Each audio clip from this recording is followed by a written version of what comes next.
سردیوں کا موسم ہے، گیس کی قلت ہے، لوگ زیادہ گیس حاصل کرنے کے لیے گیس پمپ یا پریشر مشین لگاتے ہیں تاکہ زیادہ گیس سے بھرپور لطف اندوز ہو سکیں۔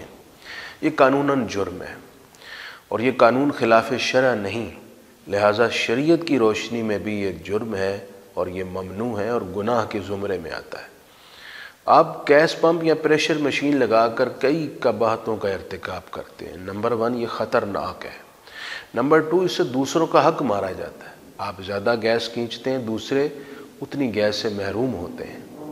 تیسرا یہ کہ اس کا انجام خطرناک ہے، پکڑے گئے ہتھ کڑی بھی لگے گی، مالی نقصان بھی ہوگا، جرمانے لگیں گے اور اس کے ساتھ ساتھ عزت بھی پامال ہوگی۔ یہ اپنے آپ کو ذلت کے سامنے پیش کرنا ہے جو کہ شریعت میں جائز نہیں ہے، لہٰذا محتاط ہو جائیں، گیس کے دیگر سورسز یوز کر لیں، لیکن خلاف قانون کسی بھی عمل کا ارتکاب کرنے سے گریز کریں۔